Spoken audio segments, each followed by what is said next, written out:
Again, video games and communications, not something that was even around when I was in school, now part of the landscape. It is, it is. You can actually study the making of video games and serious games basically within our college, and it's right actually at the sweet spot of our wheelhouse in the college. And so I became the dean about a year and a half ago, and in the current environment it really behooved us to figure out what we wanted to be great at and really concentrate in those areas. So we identified 3 signature areas for the college from which we now strategically move forward. And those signature areas are health and risk communication. So faculty across all 5 of our departments do work in that area. New media, new technology, and international applications. And so this game story that you did is actually a nice example of those 3. So from the perspective of health and risk communication, it's pretty obvious. Issues with landmine are obviously issues we'd like to prevent for folks. The new technology is obviously gaming, and it's in an international application. As the story talks about, it's in Cambodia as well. And so that really illustrates how we take these 3 key areas and we really strive to do work that will really impact the world. And so this gaming story is a good example.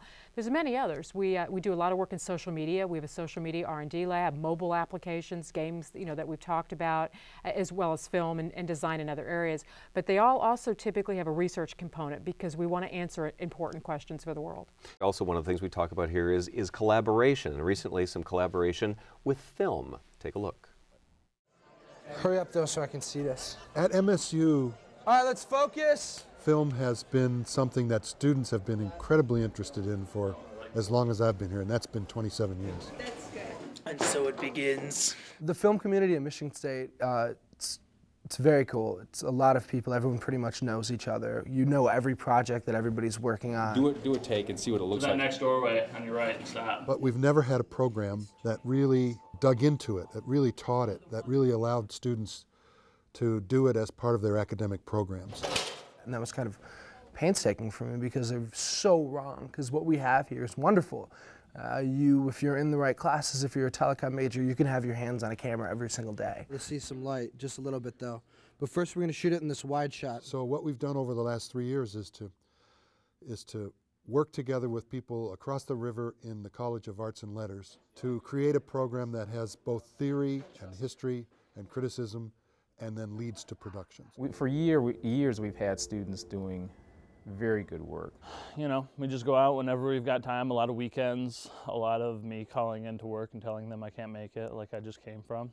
If you want to do a shot just like this and then take care of all the light, we're going to be losing the light as the day goes on anyway. It's a matter of collaboration. So we in the English Film Studies department have been able to collaborate with ComArts, and so we've started a new program in fiction film production. Can we get actors in position? So what we're trying to do is to create a program that trains people in all of the things they should know about, which includes storytelling, technique, the theoretical perspectives, what other people have done throughout the years in making films, which is the history of film, and to try to give them a much deeper, richer background than we ever have been able to do before. We try and make it happen as much as we can. We go out there with usually me, Nick Tutalian, and then Adam Sloan is another one of our good friends, and we all work together on a lot of stuff. You wanted a tripod low setting, right? Yeah, that's fine. Good. What interests me, it's kind of like the whole creationism thing, because like when you make a film, you're creating a world in a 16:9 frame. You know, you're making up a story, you're making up characters.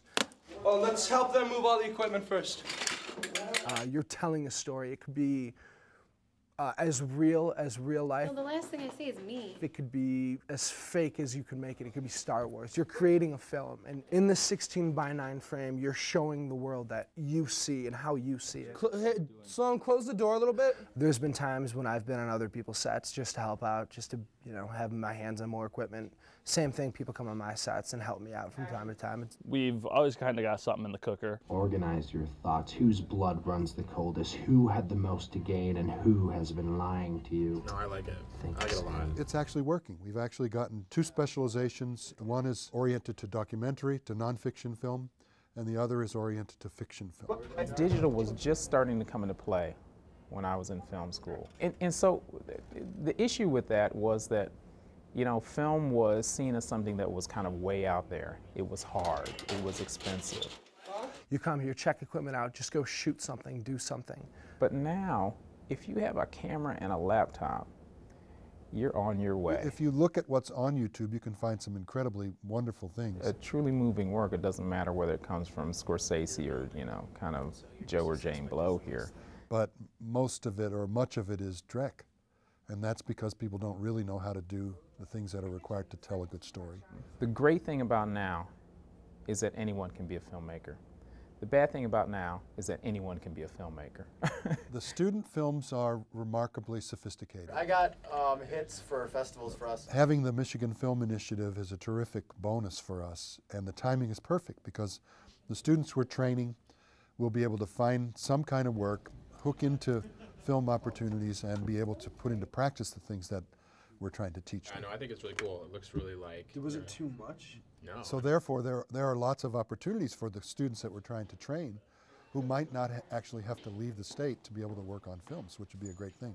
It seems to me sometimes half the world is made up of filmmakers, but here they're doing it really well. Why a collaborative project like this? Film is a great example of interdisciplinary activity, and a lot of people don't appreciate all the different disciplines that come forward to actually create this output that we either learn from or we actually enjoy. And so our students have the opportunity to specialize in either documentary or true films, if you will, as well as fiction film. But we've actually gone a step further since the airing of your story, and now we're part of a 3-university project, the University Research Corridor, which is Michigan State, University of Michigan, and Wayne State. And we've come together and created one class with all 3 universities with students that specialize in different areas and faculty that specialize in different disciplines, and they literally have made a film, and they'll be having their debut in Detroit in the spring, this coming March actually, it's filming. And it's a great example of bringing the strengths together of the major universities in the state to do something that really benefits students, as well as the film industry in the state. Dean Whitten, I appreciate you being with us here on MSU Today in studio. We are out of time. I would like to thank my guest, Dean Pam Whitten from the MSU College of Communication Arts and Sciences. Thank you for watching. I'm Jim Peck. I'll see you next time right here on MSU Today in studio.